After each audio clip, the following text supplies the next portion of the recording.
Hello everyone, कैसे हो आप सब। स्वागत करती हूँ एक बार फिर से आपका हमारे यूट्यूब चैनल पे। जैसे कि आपको पता है हमारी एमसीक्यू सीरीज चली हुई है और उसी सीरीज में हमारा फर्स्ट चैप्टर चला हुआ है। तो आपने इससे पहले दो हमारे लेक्चर आ चुके हैं, दो सीरीज आ चुकी है। आज हमारा फर्स्ट चैप्टर का थर्ड ये जो सीरीज है, तो ये थर्ड वीडियो है हमारी। तो आज हम फर्स्ट चैप्टर को कंप्लीट कर लेंगे। उसी सीरीज को अभी हम स्टार्ट करते हैं और बढ़ते हैं अपने क्वेश्चन की तरफ। तो क्वेश्चन है the protocol HTTP work on which port. जैसे मैंने आपको पहले भी बताया था, आपको जितने भी प्रोटोकॉल आपके सिलेबस में है उन सभी प्रोटोकॉल के पोर्ट नंबर आपको अच्छे से लर्न करने हैं, अच्छे से आपको पता होना चाहिए। तो एचटीटीपी प्रोटोकॉल का पोर्ट नंबर क्या है, इसका पोर्ट नंबर है 80। ये अच्छे से आपको पता होना चाहिए। बढ़ते अपने अगले क्वेश्चन की तरफ। अगला क्वेश्चन है which protocol is used to transmit information on www। www के ऊपर आप देखो, मैंने कल भी आपको कई बार ये क्वेश्चन आया हुआ है एचटीटीपी प्रोटोकॉल का। जब भी आपको कुछ ऐसा दिखे आएगी तो वैसे यही प्रोटोकॉल देखो, ऑप्शन भी इसी से रिलेटेड आ रहे हैं सारे के सारे आपके पास। तो जो एचटीटीपी प्रोटोकॉल है ये क्या काम करेगी, कोई टेक्स्ट का आपसे पूछा गया, कोई डॉक्यूमेंट का पूछा गया, लिंक डॉक्यूमेंट का पूछा जाएगा आपसे, या फिर इमेजेस का पूछा जाएगा। कुछ भी अगर सर्वर से कुछ लेके जाना है या सर्वर से कुछ लेके आना है तो कौन सी प्रोटोकॉल एक्टिव हो जाती है, वहां पे एचटीटीपी प्रोटोकॉल एक्टिव हो जाती है। तो इसका करेक्ट आंसर क्या आएगा, एचटीटीपी प्रोटोकॉल। तो बढ़ते अपने अगले क्वेश्चन की तरफ।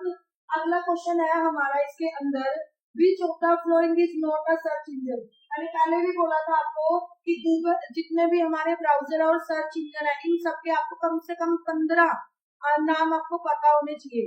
तो हमें देखना है कि कौन सा सर्च इंजन नहीं है। याहू सर्च इंजन है, गूगल भी है, वो भी है, बट सफारी सर्च इंजन नहीं है। सफारी क्या है, एक वेब ब्राउजर है। तो इसका करेक्ट आंसर आ जाएगा क्या, सफारी। आपको एक चीज और देखनी है, यहाँ पे पेपर में जो ये नोट वाली चीज है ना, ये आपको बहुत अच्छे से पता होनी चाहिए। आपको पता होना चाहिए कि क्या पूछा जा रहा है, सर्च इंजन नोट है या विदाउट नोट है। ये नोट वाले बहुत सारे क्वेश्चन आपको आपके पेपर में मिलेंगे। तो क्वेश्चन को आपको बहुत ध्यान से पढ़ना है कि क्या आपसे वो क्वेश्चनिंग कर रहा है, क्या आपसे पूछा जा रहा है। क्योंकि कई बार हमें क्वेश्चन का आंसर तो पढ़ता होता है बट हम क्वेश्चन को ही ध्यान से नहीं पढ़ पाते। तो इस रीजन से भी हमारे क्वेश्चन गलत हो जाते हैं। बट माइंड में हम क्या लेके चलते हैं कि ये वाला क्वेश्चन तो मेरा ठीक है, बट एक्चुअल में आप उसको क्या करके आई हुई हो, गलत करके आई हुई है। तो आपको पूरे ध्यान से क्वेश्चंस को रीड करना है। अगला क्वेश्चन है what is the main purpose of a web browser. Web browser का मेन पर्पस क्या है। देखो, वेब ब्राउजर को आप ईमेल सेंड करनी है, वीडियो वॉच करनी है, या फिर कोई कंप्यूटर कोड आप राइट भी कर सकते हो वेब ब्राउजर के अंदर, ये सारे हैं। बट मेन पर्पस क्या है वेब ब्राउजर का, navigate the world wide web. www के ऊपर आपको नेविगेट कराना इसका मेन पहली प्रियोरिटी होती है, किसकी, वेब ब्राउजर की। तो सी इज द करेक्ट आंसर। अगला क्वेश्चन है हमारा which of the following is not a commonly used internet protocol। Internet protocol इनमें से कौन सी प्रोटोकॉल नहीं है। एचटीटीपी भी है, एफटीपी भी है, टीसीपी आईपी भी है, बट डब्ल्यूडब्ल्यू कोई प्रोटोकॉल नहीं है। आपको पता है डब्ल्यूडब्ल्यू क्या है, एक सर्वर है जिसका यूज हम अपने डेटा को स्टोर करने के लिए और डेटा को रिट्रीव करने के लिए यूज करते हैं। और डब्ल्यूडब्ल्यू किस मॉडल पे काम करता है, डब्ल्यूडब्ल्यू आपका मॉडल यूज करता है क्लाइंट सर्वर मॉडल को। तो आपको ये चीज अच्छे से पता होनी चाहिए। बढ़ते अपने अगले क्वेश्चन की तरफ। अगला क्वेश्चन है हमारा which of the following is not a commonly used internet communication protocol। अब क्या क्वेश्चन पूछा गया, इंटरनेट के ऊपर कम्युनिकेशन प्रोटोकॉल इनमें से कौन सी नहीं है। सिंपल मेल ट्रांसफर भी कम्युनिकेट करने के लिए यूज की जाती है, पोप भी और आईएम भी, ये भी मेल के लिए, ये तीनों ही मेल के लिए यूज करी जाती है। बट एचटीएमएल आपको पता ही है, एचटीएमएल कोई प्रोटोकॉल नहीं है। एचटीएमएल क्या है, एक प्रोग्रामिंग लैंग्वेज है जिसका यूज आप किस लिए करते हो, वेब पेज या वेबसाइट का स्ट्रक्चर क्रिएट करने के लिए हम एचटीएमएल का यूज कर सकते हैं और करते भी है। तो एचटीएमएल कोई प्रोटोकॉल नहीं है। तो करेक्ट आंसर आपका क्या आएगा, एचटीएमएल आएगा। बार बार ये नोट वाले क्वेश्चन, बहुत नोट, अगर आपको क्वेश्चन मिलेंगे मैक्सिमम आपको नोट से रिलेटेड क्वेश्चन मिलेंगे, तो आपको अच्छे से इन चीजों को क्या करना है, देखना है ध्यान से। अगला क्वेश्चन है what is the primary function of an internet service provider. Internet service provider का जो मेन जो काम है उसका वो क्या है।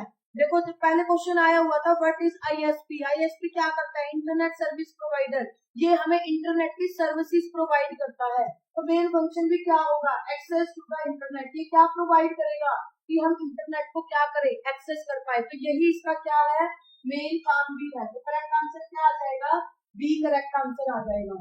बढ़ते अपने अगले क्वेश्चन की तरफ। अगला क्वेश्चन है आपका, which protocol is commonly used for downloading file from a remote server to a local computer. यहाँ पे क्या पूछा जा रहा है, आपको डाउनलोड करनी है, क्या डाउनलोड करनी है, फाइल डाउनलोड करनी है। तो फाइल के लिए कौन सी प्रोटोकॉल यूज करते हैं हम, फाइल ट्रांसफर प्रोटोकॉल को यूज किया जाता है। तो करेक्ट आंसर यहाँ पे क्या आएगा, एफटीपी। एचटीटीपी और एचटीटीपी एस का मतलब होता है सिक्योर, और ये सिक्योर कब होगी, जब आप एसएसएल सर्टिफिकेट को क्या करोगे, परचेज करोगे, तो ये सिक्योर एस अपने आप लग जाता है। और ये दोनों प्रोटोकॉल कब एक्टिव होती है, कोई टेक्स्ट आपको भेजना है, कोई डॉक्यूमेंट आपको सर्च करना है, कोई इमेज आपको करनी है, कोई लिंक्ड डॉक्यूमेंट आपको ओपन करना है या आपको रिट्रीव करना है, तब ये काम आती है। एसएमटीपी कब यूज करेंगे, आपको मेल जब भी भेजनी है, मेल के लिए एसएमटीपी यूज होती है। एफटीपी कब यूज करेंगे, एफटीपी का यूज होता है फाइल को आपको डाउनलोड करना है या फिर अपलोड करना है, तो आप इस प्रोटोकॉल का यूज कर सकते हो। तो करेक्ट आंसर आएगा इसका एफटीपी। बढ़ते अपने अगले क्वेश्चन की तरफ। अगला क्वेश्चन है, which protocol is commonly used for transferring web page from a server to a client। यहाँ पे देखो दोबारा से क्या पूछा जा रहा है, web page, web document, text, image, ऐसा कुछ भी वेब सर्वर से क्लाइंट के पास और क्लाइंट से सर्वर के पास अगर कुछ भी भेजना हो तो कौन सी प्रोटोकॉल एक्टिव हो जाएगी, एचटीटीपी।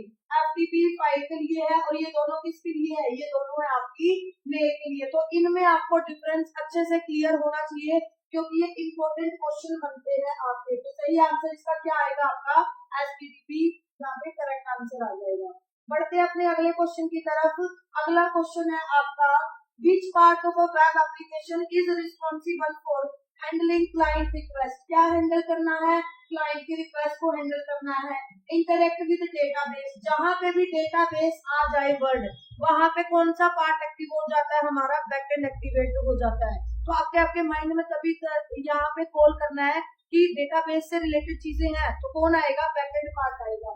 देखते हैं आगे question, and generating dynamic content to be display in the user browser. और डायनामिक का मतलब है यूजर की रिक्वायरमेंट, यूजर की चॉइस के अकॉर्डिंग कंटेंट क्या हो रहा है, चेंज हो रहा है। तो ये कब होता है, जैसे फ्लिपकार्ट वेबसाइट है, अमेजोन वेबसाइट है, कोई यूजर वहां पे शूज को देख रहा है, कोई वॉच को देख रहा है, कोई क्लोथ को देखेगा, तो अकॉर्डिंग टू यूजर की रिक्वायरमेंट वहां पे आपको अलग अलग प्रोडक्ट दिखाई जाते हैं। तो वो सारी की सारी चीजें कहाँ पे स्टोर होती है, बैकएंड के अंदर स्टोर होती है।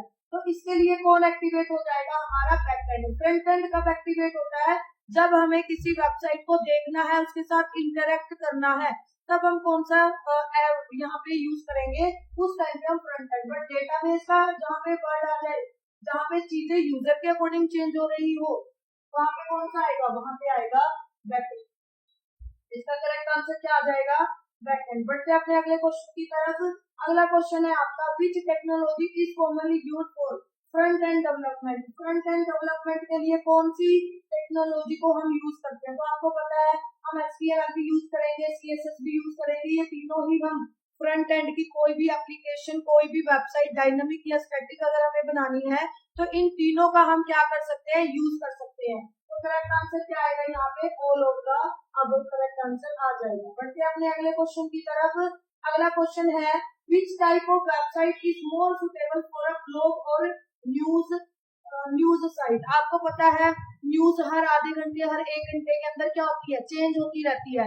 तो जहाँ पे आपका कंटेंट चेंज हो रहा है, इसका मतलब कौन सी वेबसाइट वहां पे हम क्रिएट करेंगे, डायनामिक वेबसाइट। स्टैटिक वेबसाइट कब हम करेंगे, स्टैटिक वेबसाइट का यूज किया जाता है जब आपका कंटेंट क्या होता है, फिक्स होता है। बट यहाँ पे अगर न्यूज साइट और ब्लॉग में भी पता है आपको डेली बेसिस पे चीजें चेंज होती रहती है, तो कौन सी वेबसाइट हम यहाँ पे करेंगे, dynamic website.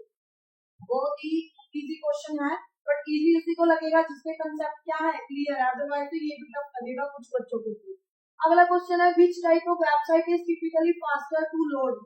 Faster to load, load में फास्टर कौन है, कौन सी वेबसाइट अच्छे से फास्ट होती है। देखो 2 तरह की वेबसाइट होती है, थोड़ा सा हम यहाँ पे डिफरेंस की बात कर सकते हैं। एक डायनामिक वेबसाइट होती है और एक स्टैटिक वेबसाइट होती है। स्टैटिक वेबसाइट 3 लैंग्वेज से मिलके बनती है, कौन सी होती है वो, HTML, CSS एंड जावास्क्रिप्ट। यहाँ पे ये तीनों तो होंगी, HTML, CSS, जावास्क्रिप्ट तो होंगी, प्लस में और क्या हो सकता है डायनेमिक वेबसाइट में?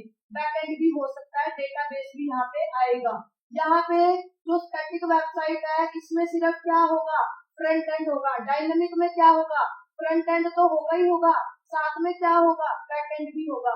अगर बैक एंड है तो इसका मतलब क्या होगा, डेटाबेस की रिक्वायरमेंट पड़ेगी। जब यहाँ पे फ्रंट एंड है बैक एंड आई नहीं है तो यहाँ पे no need of database, database की कोई रिक्वायरमेंट यहाँ पे होगी नहीं हमें। तो ये मेन यहाँ पे है। यहाँ पे स्टैटिक में क्या है, जो कंटेंट है वो आपका क्या होता है, फिक्स होता है। यहाँ पे कंटेंट आपका फिक्स नहीं होता, no fixing of content, content का कोई फिक्सिंग होती नहीं है। आज सपोज करो आपकी वेबसाइट में 4 पेजेस हैं, कल को अगर आप कोई नया प्रोडक्ट लॉन्च कर दोगे तो उसको भी आपको ऐड करना है, जरूरी है, नेसेसरी है।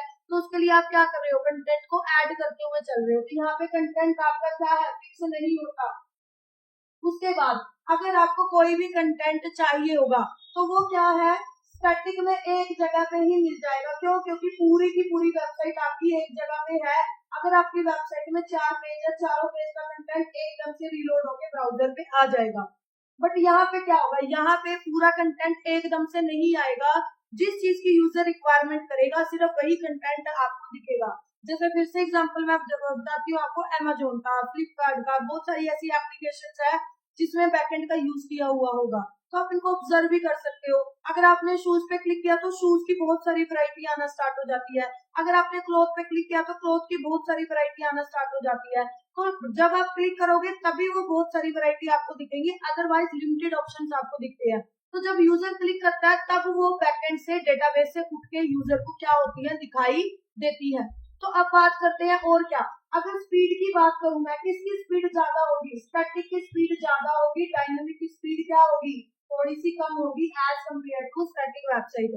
अब कम ज्यादा क्यों है, स्टैटिक आपको पता है ना तो बैकएंड से कोई लेना देना, बैकएंड से नहीं है तो डेटाबेस से भी कोई लिंक नहीं होगा, सारा का सारा कंटेंट एक जगह पे होगा आपका, एकदम से वो के क्लाइंट को दिख जाएगा, बार बार उसको सर्वर के पास जाके चीजों को लेके आने की नीड नहीं है।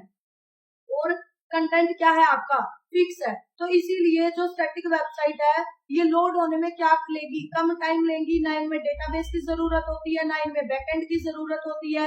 कंटेंट इनका फिक्स होता है, नंबर ऑफ पेजेस भी इनके फिक्स होते हैं। इसके अपोजिट कौन मिलेगा आपको, डायनेमिक वेबसाइट मिलेगी। तो आई थिंक आपको दोनों में डिफरेंस क्लियर हो गया होगा, डायनेमिक वेबसाइट के अंदर और स्टैटिक वेबसाइट के अंदर। आप इनको अपनी नोटबुक में भी साथ के साथ क्या कर सकते हो, नोट कर सकते हो। तो फास्टर कौन होगी लोड होने में, स्टैटिक वेबसाइट हमेशा ही फास्टर मिलेगी एज कम्पेयर टू डायनेमिक। और क्यों मिलेगी, क्योंकि डायनेमिक वेबसाइट में हमें रेगुलर बेसिस पे क्या करना चाहिए, सर्वर से डेटा को लेके आना पड़ता है, इसलिए वो थोड़ा सा टाइम लगा सकता है, सही बात। उसके बाद अगला क्वेश्चन है, which technology is commonly used to create a dynamic website। अगर हमें डायनेमिक वेबसाइट बनानी है तो कौन सी टेक्नोलॉजी हम यूज कर सकते हैं।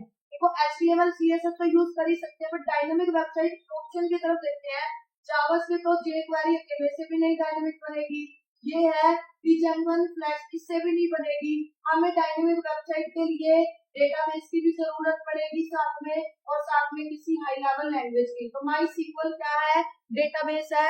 इसमें हम क्या करेंगे, अगर हमें अपना यूजर का रिकॉर्ड स्टोर कराना है तो कहाँ पे कराएंगे, डेटाबेस के अंदर ही कराते हैं। तो MySQL क्या है, डेटाबेस, और PHP क्या है, लैंग्वेज जिसको हम अपनी वेबसाइट को बनाएंगे। तो करेक्ट आंसर क्या आ जाएगा इसका, PHP और MySQL इसका करेक्ट आंसर आ जाएगा। बढ़ते हैं अपने अगले क्वेश्चन की तरफ।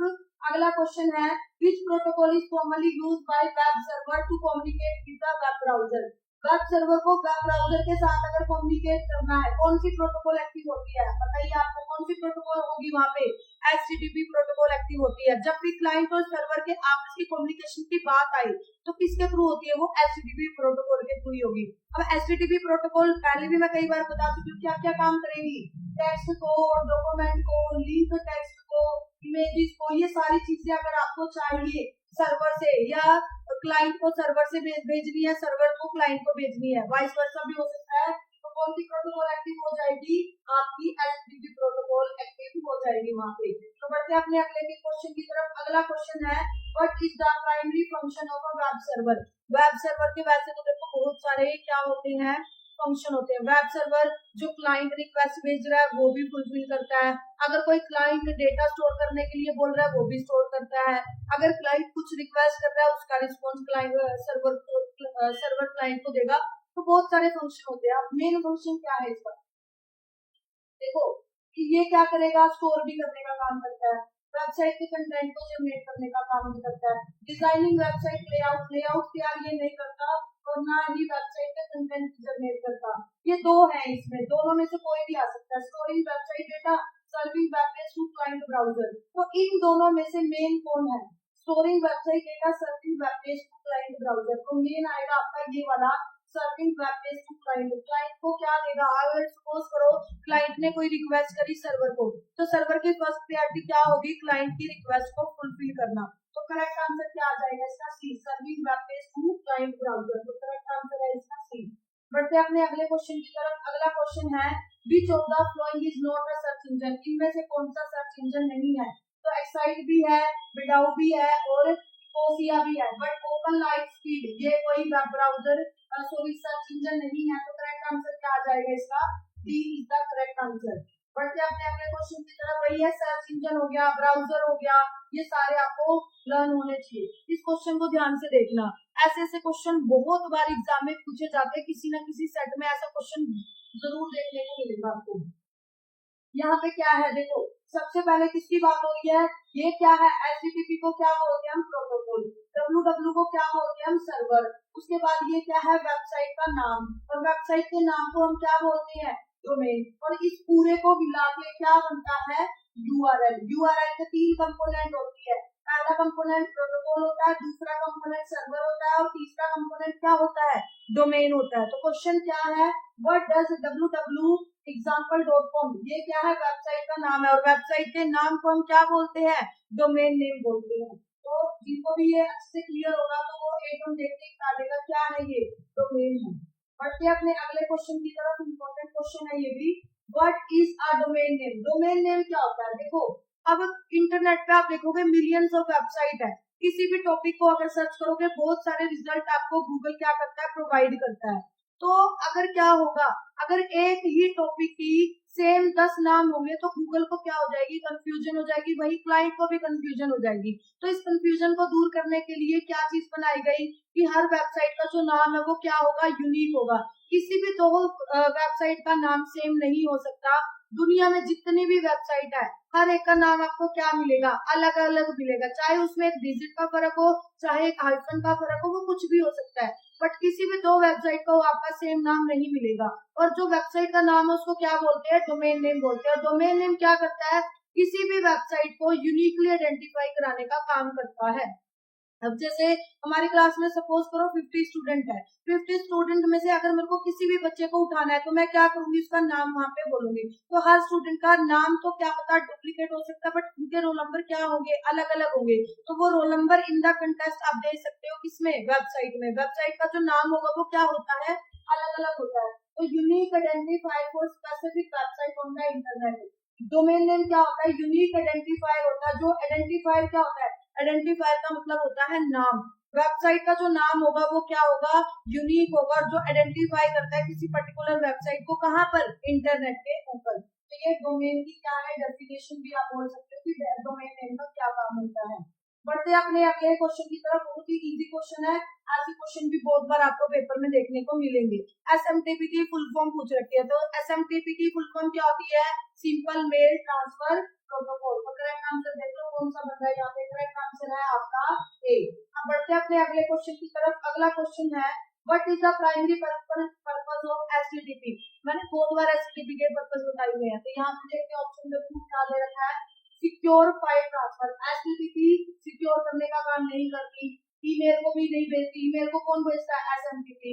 वॉइस कम्युनिकेशन भी ये नहीं करती, तो बचा कौन, transferring web page. Web page को अगर आपको ट्रांसफर करना है, वेब पेज आ जाए, वेब डॉक्यूमेंट आ जाए, टेक्स्ट आ जाए, आपके डॉक्यूमेंट आ जाए, लिंक डॉक्यूमेंट आ जाए, इमेज आ जाए, सेंड करने का, रिसीव करने का काम कौन करता है, एचटीटीपी प्रोटोकॉल काम करती है। तो करेक्ट आंसर क्या आ जाएगा इसका, सी इज द करेक्ट आंसर। बढ़ते अपने अगले क्वेश्चन की तरफ। अगला क्वेश्चन है, which protocol is an extension of HTTP that provide, क्या प्रोवाइड कर रही है ये, सिक्योर कनेक्शन।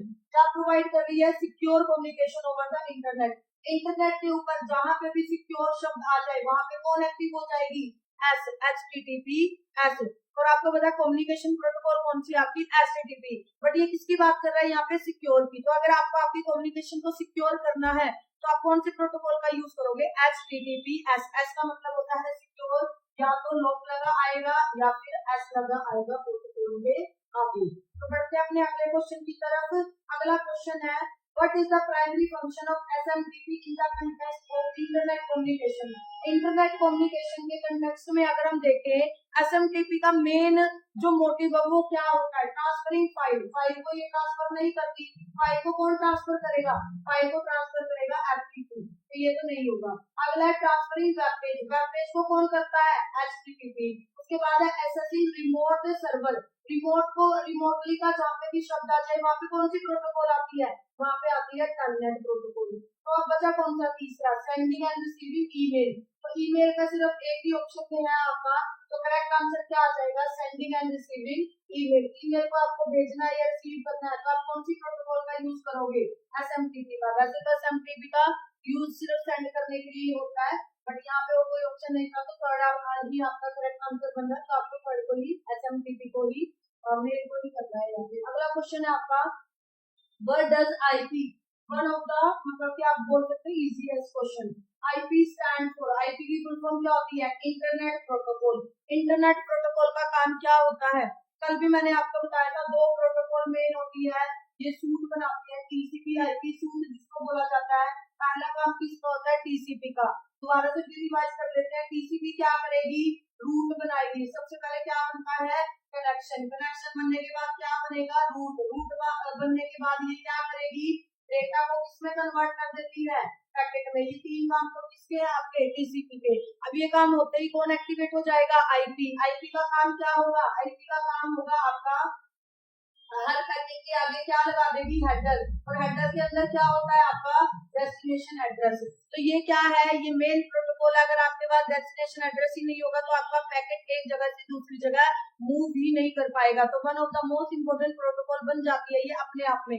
और उसके बाद दो आपके वर्जन होते हैं, एक होता है IP वर्जन 4 और एक होता है IP वर्जन 6 आपका। तो इनके बारे में भी आपको अच्छे से पता होना चाहिए, IP वर्जन 4 और IP वर्जन 6, क्योंकि अपने आप में ये इंपॉर्टेंट क्वेश्चन है। कई बार एग्जाम में इनसे रिलेटेड क्वेश्चन भी आ जाते हैं।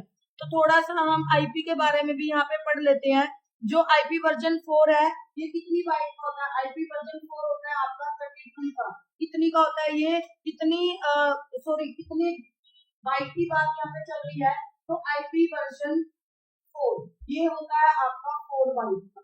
कितनी बाइट का, 4 बाइट का। ऐसे ही दूसरा वर्जन होता है IP वर्जन 6। IP वर्जन 6 ये कितनी का होता है, ये होता है आपका 16 बाइट का। कितनी का, 16 का। ये क्वेश्चन आ सकता है पेपर में। IP वर्जन 4 कितने बाइट का होता है, 4 बाइट का। और 6 कितने का होता है, 16 का। 4 बाइट का, 6 16 का। अब एक बिट, सबसे छोटी जो होती है आपकी एक बिट, उसके बाद आती है 4 बिट। 4 बिट को क्या बोलते हैं हम, 4 बिट को बोला जाता है, क्या बोला जाता है, निबल। उसके बाद 4 बिट के बाद कौन आता है, 8 बिट। 8 बिट को क्या बोला जाता है, 1 बाइट बोला जाता है। तो आपको ये बेसिक सी चीजें है, ये पता होनी चाहिए। उसके बाद 4 बिट, अगर आपकी IP वर्जन 4 आपको बिट्स में पूछा जाए तो कितनी बिट का होगा, 4 गुना। और एक बाइट कितनी बिट की होती है, 8 की। तो 32 बिट का कौन होगा आपका, 32 बिट का होगा आपका IP वर्जन 4। उसके बाद बात आती है 6 की। तो 6 कितने का होगा, 16 इंटू 8 आप कर दो तो जितना वो आएगा वो आपका कितना होगा, IP वर्जन जो 6 है वो होगा आपका। उसके बाद यहाँ पे एक स्टैंडर्ड के बारे में भी कई बार पूछा जाता है। जो IP है आपकी, इसकी जो डॉक्यूमेंटेशन है वो किसके अंदर है, कौन से स्टैंडर्ड के अंदर है। तो ये भी एक इम्पोर्टेंट क्वेश्चन बनता है अपने आप में, इसको नोट कर लेना। जो स्टैंडर्ड है आपका वो बनता है RFC 791। RFC 791 इस स्टैंडर्ड के अंदर क्या किया गया है, इसकी डॉक्यूमेंटेशन की गई है। तो इसका भी आपको अच्छे से पता होना चाहिए।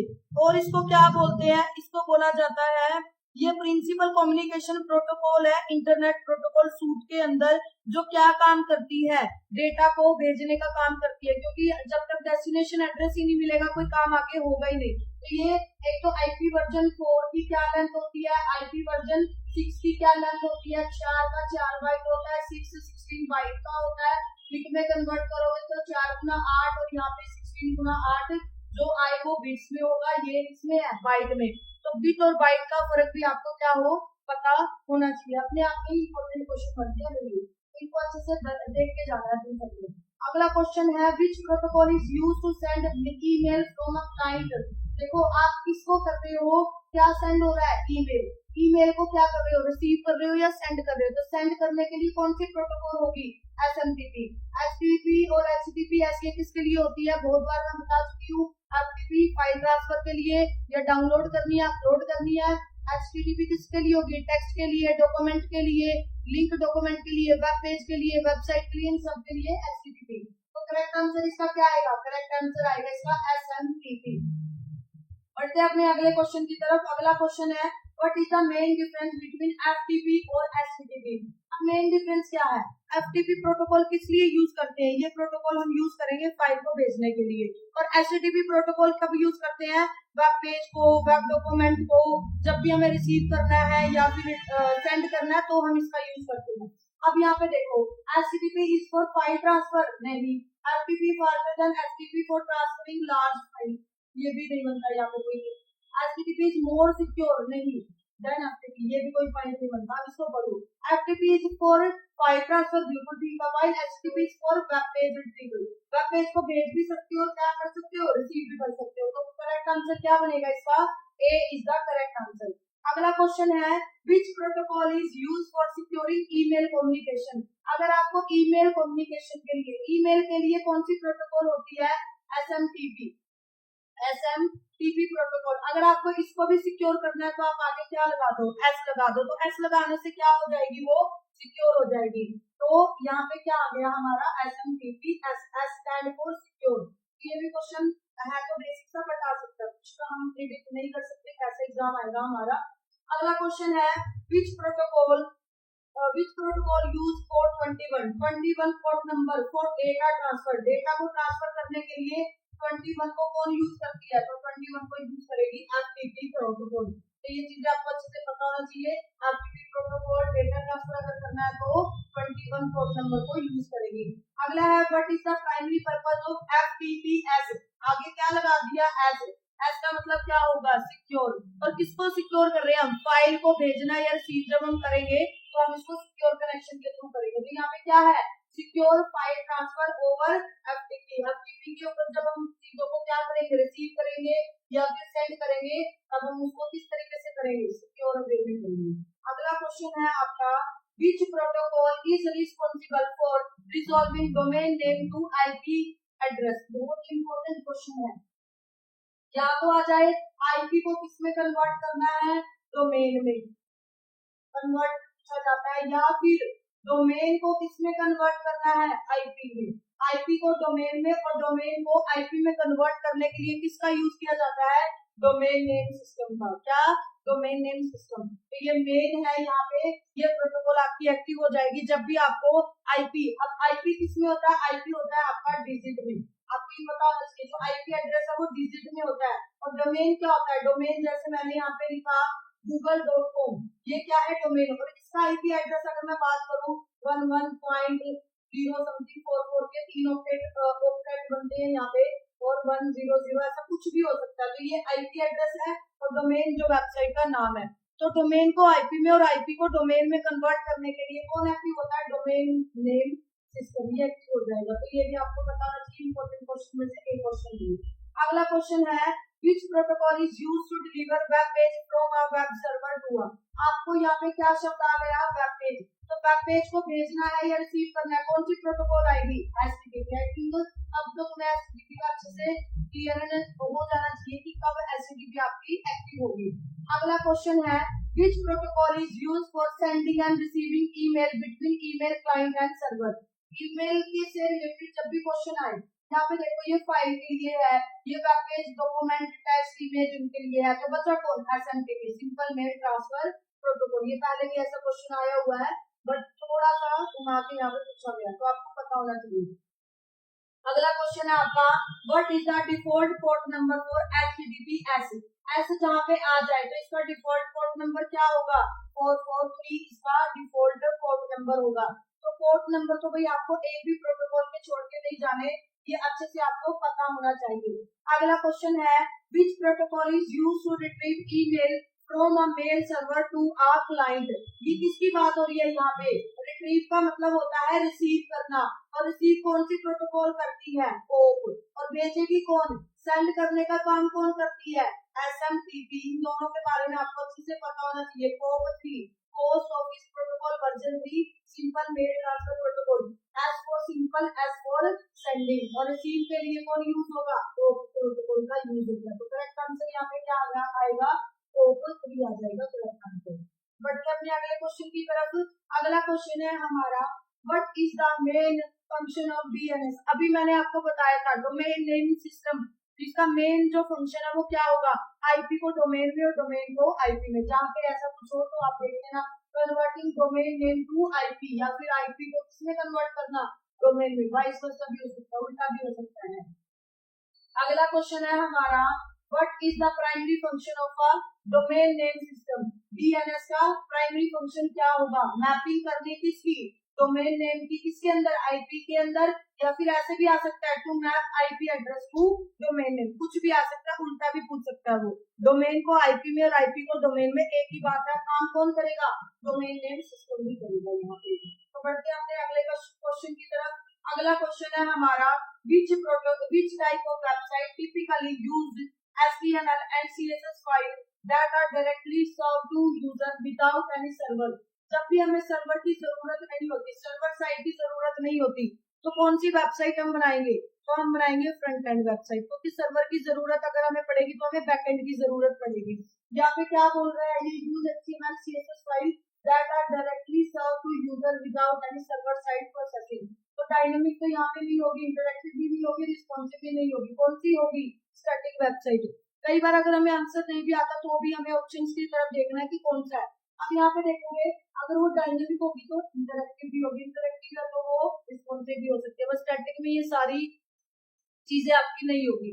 ये सारी की सारी फंक्शनैलिटी मोस्टली जहाँ पे बैकएंड भी आएगा वहां पे मिलेगी आपको। तो करेक्ट आंसर क्या आएगा इसका? स्टैटिक वेबसाइट आ जाएगा। अगला क्वेश्चन है which type of website is more suitable for e-commerce platform।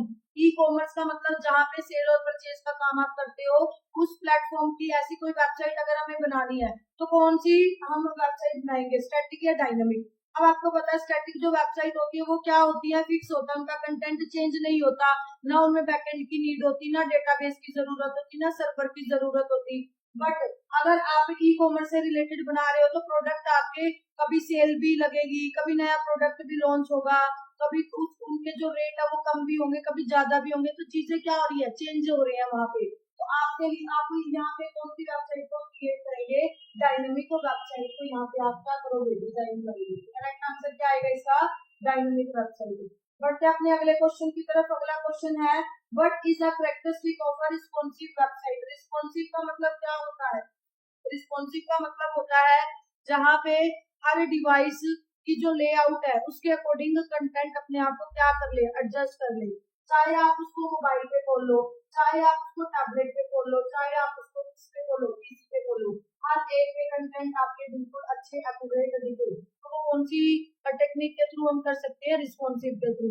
और रिस्पॉन्सिव अगर आपकी वेबसाइट है तो ऑटोमेटिकली वो क्या होती है? यूजर फ्रेंडली होती है। क्यों होती है?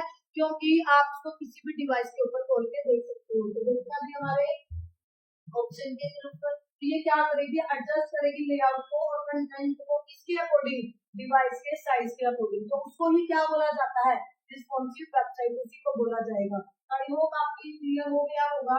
अगला क्वेश्चन है which type of website is more suitable for showcasing portfolio with fix। अब वर्ड यहाँ पे क्या आ गया? फिक्स्ड कंटेंट आ गया। जहाँ पे भी फिक्स्ड कंटेंट आएगा कौन सी वेबसाइट होगी? स्टैटिक या डायनेमिक? आप एक बार सोचो। तो जहाँ पे कंटेंट फिक्स होता है वहाँ पे वेबसाइट आएगी क्या आपकी? Static website. बहुत ही इजी क्वेश्चन। अगले क्वेश्चन की तरफ बढ़ते हैं। अगला क्वेश्चन है what is a common characteristic of dynamic website. Dynamic website की जो कैरेक्टरिस्टिक है, कॉमन कैरेक्टरिस्टिक है, वो क्या है? They don't require a web server. नहीं, उनको रिक्वायरमेंट होती है। They use only client side scripting. ऐसा भी नहीं होता।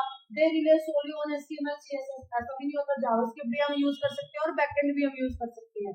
They generate content based on user input and interaction. बिल्कुल सही पॉइंट है ये।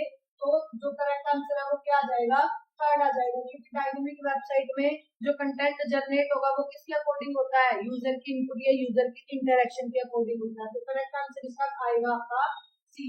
तो बढ़ते हैं अपने अगले क्वेश्चन की तरफ। अगला क्वेश्चन है if a dynamic website where is the content generated, content आपका कहां पे जनरेट होता है, तो हमें पता है क्लाइंट साइड पे नहीं होगा, ब्राउजर के थ्रू नहीं होता, स्टैटिक एचटीएमएल फाइल के थ्रू नहीं होता, किसके थ्रू होता है, सर्वर साइड प्रोसेसिंग के थ्रू, क्योंकि हमारी रिक्वेस्ट कहां पे जाएगी, सर्वर के पास, सर्वर उसको प्रोसेस करेगा और उसके अकॉर्डिंग हमें क्या मिलेगा, रिजल्ट मिलेगा। तो करेक्ट आंसर इसका क्या आएगा, D is the correct answer. बढ़ते अपने अगले क्वेश्चन की तरफ। अगला क्वेश्चन है which of the following is the key principle of responsive web designing, responsive web designing का की प्रिंसिपल क्या है, using fixed width layout, ignoring mobile device user, using flash based content. Fixed width भी हम use नहीं करते क्योंकि according to device आपकी क्या है, विड्थ चेंज हो सकती है। तो adapting to different screen size, according to अलग अलग स्क्रीन के साइज के हम क्या करते हैं, अपने लेआउट को अडेप्ट कर लेते हैं ताकि आप उसको किसी भी डिवाइस के ऊपर खोलोगे तो कंटेंट आपका बिखरेगा नहीं, बिल्कुल एक्यूरेट तरीके से खोल के दिखेगा। अब जब तक रिस्पॉन्सिव का कंसेप्ट नहीं आया था, सारी जितनी भी वेबसाइट थी वो किसके ऊपर ओपन होती थी, आपकी कंप्यूटर के ऊपर। पर जैसे ही रिस्पॉन्सिव का कंसेप्ट आया तो आपकी जितनी भी सारी जो वेबसाइट है, ऐप है, वो सब किस पे खोलते हैं, हम मोबाइल पे। अब आपको पता है कंप्यूटर तो हर घर में नहीं है, सभी किसके ऊपर खोल के देखते हैं, मोबाइल के ऊपर खोलते हैं। तो ऐसी वेबसाइट जो मोबाइल के ऊपर ओपन होती है वो कौन सी होंगी, रिस्पॉन्सिव होंगी। तो बढ़ते अपने अगले क्वेश्चन की तरफ। अगला क्वेश्चन है हमारा इसी सीरीज में, what is the primary goal of a web designer, web designer का प्राइमरी गोल क्या होगा, maximize server resource, optimizing search engine ranking, minimize website functionality. Main motive क्या होना चाहिए, यूजर का एक्सपीरियंस को इनहांस करना। अब सपोज करो आपने वेबसाइट तो बहुत अच्छी बना दी, डेटाबेस में सर्वर में बहुत अच्छा कंटेंट आपका स्टोर हो रहा है, बट यूजर आपकी वेबसाइट पे आके कंफ्यूज हो रहा है, उसका जो इंटरफेस है वो बहुत ही आपने हाई लेवल का कर रखा है, मतलब कि अगर कोई यूजर उसको देख रहा है उसको समझ में नहीं आ रहा है, एकदम से बहुत ज्यादा टाइम लगाने के बाद उसको चीजें समझ आ रही है। तो अगर ऐसी कुछ आपकी वेबसाइट में दिक्कत हो रही है तो वो यूजर मुड़ के आपकी वेबसाइट में आएगा ही नहीं। तो सबसे पहले जो मेन मोटिव हमारा कौन है, यूजर है, क्लाइंट है, जो वेबसाइट को क्या करेंगे, सर्व करेंगे, देखेंगे, यूज करेंगे। तो हमारा जो मेन मोटिव क्या होना चाहिए, यूजर के एक्सपीरियंस को क्या करना, इनहांस करना। बढ़ते अपने अगले क्वेश्चन की तरफ। अगला क्वेश्चन है, अब थोड़ी सी हम हमारी बुकिश बातें कर लेते हैं यहाँ पे, हिस्ट्री ऑफ इंटरनेट। तो सबसे पहला जो इंटरनेट आया था उसका नाम क्या है, अर्पानेट। नाम क्या है, अर्पानेट। कब आया था ये, 1969 में। फुल फॉर्म क्या है इसकी, advance research project agency network. और ये कब किसने डेवलप किया था, डिपार्टमेंट ऑफ डिफेंस के द्वारा इसको क्या किया गया, डेवलप किया गया। ये थोड़ी सी बातें आपको पता होना चाहिए। जो अगला इंटरनेट आया था उसका नाम क्या था, एनएसएफ नेट। और ये कब आया था, ये आया था आपका 1985 में। इसकी फुल फॉर्म क्या है, नेशनल साइंस फाउंडेशन नेटवर्क। ये क्यों बनाया गया था, सुपर कंप्यूटर को आपस में कनेक्ट करने के लिए इस इंटरनेट को बनाया गया था। उसके बाद 1990 में ये क्या हो गया था, शटडाउन हो गया था, कौन, अर्पानेट शटडाउन हो गया था। उसके बाद एनएसएफ नेट ने ही क्या किया, तीसरा इंटरनेट बनाया था, उसका नाम था, ये कब आया था, 1993 में। और इसकी फुल फॉर्म क्या है, इंटरनेट नेटवर्क इंफॉर्मेशन सेंटर। और इसको भी किसने बनाया था, एनएसएफ नेट ने ही बनाया था। और एनएसएफ नेट की फुल फॉर्म मैं आपको बता चुकी हूँ। तो इनके ईयर और इनके ये सब कुछ चीजें आपको पता होनी चाहिए अच्छे से। अब बढ़ते हैं अपने ब्राउजर के थ्रू। सबसे पहला जो ब्राउजर था वो है आपका लिनक्स। लिनक्स कब आया था, 1989 में। ये पहला टेक्स्ट बेस्ड ब्राउजर, आपसे ऐसे भी पूछा जाता है पहला टेक्स्ट बेस्ड ब्राउजर तो कौन है, लिनक्स। कब आया था, 1989 में। उसके बाद दूसरा वेब ब्राउजर आया था www। ये कब आया था, 1990 के अंदर आ गया था। आपको पता है www एक सर्वर भी है, इसको डेवलप किसने किया था, टिम बर्नर-ली ने किया था। टिम बर्नर-ली ने HTML को भी डेवलप किया है, www वेब ब्राउजर उसको भी किया था, और www सर्वर को भी उसी ने इन्वेंट किया था। तो कब किया था, 1990 में। बट कुछ यहाँ पे यही है, सेम नेम होने के कारण कंफ्यूजन हो रही थी, तो उस कंफ्यूजन को दूर करने के लिए www का नाम चेंज किया गया और उसका नाम क्या रखा गया, नेक्सस। अगर पेपर में लिनक्स और नेक्सस दोनों हो तो पहली प्रायोरिटी आपको किसको देनी है, लिनक्स को देनी है। अगर लिनक्स नहीं है फिर पहला ब्राउजर कौन बनेगा आपका, फिर नेक्सस बनेगा। उसके बाद थर्ड जो वेब ब्राउजर है वो था आपका मोसैक। मोसैक आया था आपका 1993 में। ये पहला ग्राफिक बेस्ड ब्राउजर था। जो आपका नेक्सस है और लिनक्स है ये दोनों टेक्स्ट बेस्ड थे। पहला ग्राफिक बेस्ड वेब ब्राउजर कौन सा आपका, मोसैक 1993 में आया था। उसके बाद आया था नेटस्केप नेविगेटर, कब आया था ये 1994 में।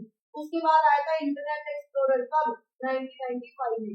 1995 में और क्या हुआ था, 1995 में इंडिया में क्या आया था, इंटरनेट। इंडिया में इंटरनेट आया था किसके थ्रू, BSNL के थ्रू। कब आया था, 15 अगस्त 1995 को इंडिया में इंटरनेट आया था BSNL के थ्रू। BSNL की फुल फॉर्म क्या होती है, विदेश संचार निगम लिमिटेड। 15 अगस्त 1995 इसी के थ्रू हमारे इंडिया में पहली बार इंटरनेट आया था। 1995 में इंटरनेट एक्सप्लोरर आया था। 1995 में ही क्या आया था, जावास्क्रिप्ट आई थी। जावास्क्रिप्ट आया, हालांकि अभी हम नहीं कर रहे, थोड़ा सा रिलेट करके अगर आप याद करते हो चीजों को तो याद इजी हो जाता है उनको करना। अब हम थोड़ा प्रोटोकॉल के बारे में पढ़ते हैं, उनके पोर्ट नंबर के बारे में पढ़ते हैं। जो प्रोटोकॉल FTP 5 प्रोटोकॉल इसकी फुल फॉर्म है। यहाँ पे आपको दो पोर्ट नंबर दिख रहे होंगे, एक तो 21 और एक 20। तो वैसे तो जो मेन है वो कौन सी है, 21। पेपर में अगर आए तो आप 21 को ही टिक करके आओगे। ये किसके लिए है, कंट्रोल्ड पोर्ट, मतलब कि कंट्रोल करने के लिए 21 का यूज किया जाता है। और डेटा अगर ट्रांसफर करना है फिर कौन सी पोर्ट एक्टिव हो जाएगी, 20 नंबर पोर्ट एक्टिव हो जाएगी। डेवलप कब हुई थी, 1971 में FTP डेवलप हो गई थी। उसके बाद है HTTP, फुल फॉर्म है हाइपर टेक्स्ट ट्रांसफर प्रोटोकॉल। इसका पोर्ट नंबर 80 है। और ये कब डेवलप हो गई थी, 1991 के अंदर ये डेवलप हो गई थी। तो आपको इसके बारे में भी पता होना चाहिए। अगली जो प्रोटोकॉल है वो है आपकी HTTPS, फुल फॉर्म है hyper text transfer protocol. Port number 443, develop year 1994 में कंसेप्ट आया था। 1995 में क्या हो गया था, इम्प्लीमेंटेशन ये स्टार्ट हो गया था उसका। अगली है आपकी SMTP, फुल फॉर्म है simple mail transfer protocol. Port number इसका वैसे 25 है। 587 किसके लिए यूज करते हैं, जब हमें सबमिशन करनी होती है। और 465 कब यूज करेंगे, जब हमें सिक्योर तरीके से अपनी ईमेल को क्या करना है, भेजना है। SMTPS, एस जहाँ पे आए वहाँ पे SSL लगता है। और SSL के लिए कौन सी यूज करेंगे, 465 को यूज करेंगे। कब आई थी ये, 1982 के अंदर आपकी ये वाली प्रोटोकॉल आ गई थी। अगला है आपका POP3 की जो फुल फॉर्म है वो है पोस्ट ऑफिस प्रोटोकॉल वर्जन 3। इसका पोर्ट नंबर 110 है।